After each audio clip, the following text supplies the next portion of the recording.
Hello, my name is Emma and I am a first year media communications student.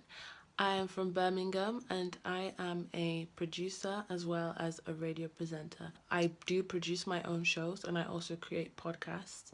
And I feel like being a producer, it is a very rewarding experience. Also, there's a lot of skills that you learn, such as time management, planning, communication skills.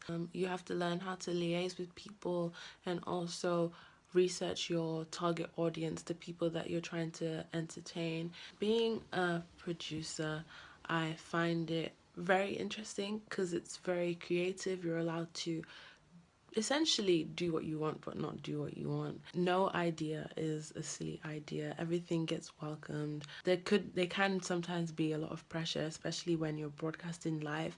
If the person that you're helping to present messes up, then you're gonna have to find a way to wrap around it. And there's a lot of uses of software as well when you pick the songs that you want for your show. But overall, I'm learning and I aim to become good at what I do.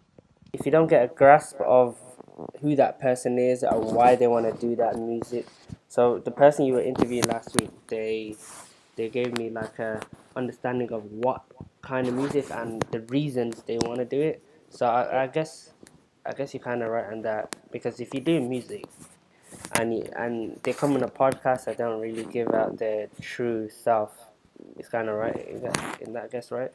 Yeah, I just do it so that you can get like a connection with the artist instead of you just not knowing who they are at all. Yeah, that's true. Because if you don't know the person, then you can't really relate to their music, can you? That's it. Yeah. That's exactly why I felt like I should bring these people on. As soon as they are up and coming, let other people hear their sound. If they're not used to listening to that type of music, introduce them to something new, something that they wouldn't normally listen to. You never know, they might like it, and Yeah. then they might be able to establish a connection, and they can talk to more people and share their stuff. So why do you want to do this podcast? Do you do you do it out of your own accord, or do you just do it because of your university thing? I don't like. There's modules in my course that offer radio, but I didn't pick the radio modules. I just had to do it in my spare time as well because I'm doing it for experience, and I'm also interested in getting into presenting. And I feel like it's good to get like a grips of all the different aspects Yeah. before you get to like the big stage, because it's like you need to have experience. You need to know what it's like to work from the ground up, and that's why I'm doing it essentially because I have a passion for it as well. Because I actually really like talking and content creating, and I just feel like presenting would be perfect for me. So I'm just doing it to build up my confidence more in front of like the camera and in front of like an audio broadcasting audience.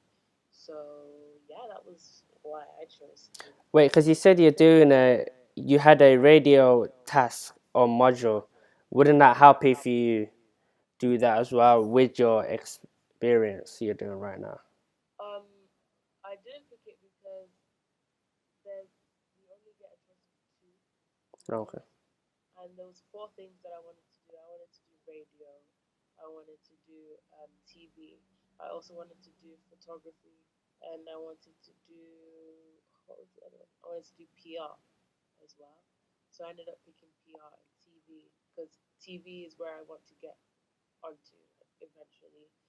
But with the radio module, yes, it would make sense to study it, but I feel like speaking to other people who have got into radio, they say you don't essentially need to study it to understand it. It's Yeah. more, I see it as more as like a practical type job, like the Yeah. way that you will learn. No, how do I explain this? The way that you can get a grips of like radio, there's one thing reading about it, and then there's another thing doing it. And I learn by doing as opposed to reading. I'm more better at like if someone shows me, then I'll understand it more instead of reading about it. So being Is it an amateur producer or freelance producer? I would say for now an amateur producer. Yeah. So how's it? How are you finding it right now?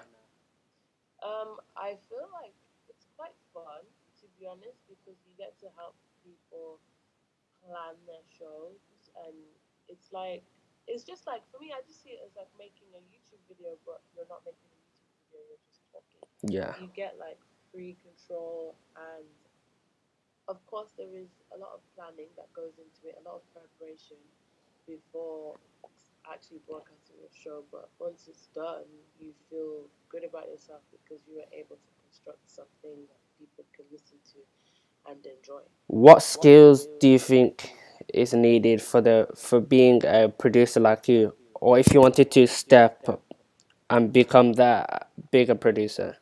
I think you need people skills. Communication skills are very important, because you need to be able to talk to a lot of different people. Because you also, say, for example, you're planning like a radio show documentary, Yeah. you need to be able to do your research, and you need analytical skills, you need time management skills. Also, learning about the software as well. You need to be able to use like Adobe Audition, and we have this software in our studio. I don't know if they have it in other studios, but it's called Myriad, and you need to be able to plan, put like your Yeah. song together. For me, basically, presentation skills as well. Making sure that you pronounce your words clear, and making sure that you're able to project your idea across to the person who's broadcasting. Yeah. Or if you're producing your own show or making your own show, you just need to be able to source information and know what people want to hear and what audience you're trying to cater to, because you may have like an audience of people who like listening to people talk about food, but then you're here and you want to make a show about cats, like it just won't work. Yeah. So yeah, you need, I think those are the most important skills. And those are the skills I've learned so far. Becoming a producer and asking the right questions. So, for example, if you was to ask a bad question to your person, how would you control that situation? You could tell them, let me rephrase the question. But usually, what I like to do is I like to think about the questions. So, back to what I said about planning, I like to think about the questions before asking them, and then judging from what, like semi-structured type interview type questions. So, basing the information that they gave me, then I'll think of a question off that, but try not to ask irrelevant questions. But then when you do ask irrelevant, I think you wouldn't find yourself asking irrelevant Yeah. questions, to be honest. If you're a good listener and you've done your research beforehand, that situation can be avoidable. But if it does happen, then just tell them, paraphrase your question until it sounds right. You gotta know the person because you don't want to be bringing a person in and you don't really know much about them. Yeah, so it's good to talk to them beforehand, or email them, call them, meet up with them, and just discuss like stuff. Or just if they're like a big person, go do your research about them. There's so much information online about so many people. Yeah. Like even someone that you don't really know that's not that big. Like people put a lot of information about themselves online nowadays. You can go on their Twitter, their Facebook, their Instagram, and you can easily see like all the stuff that they're interested in, because people show you what they want you to know about them, and then you can ask questions about them from that. Just one last question there. Describe producing in one word for me. Producing in one word, Wow, what it means to you. I would say producing in one word, rewarding. Yes, rewarding is actually pretty good. Once you produce that, that artifact or podcast or whatever, and then you see the final product, it looks amazing, right?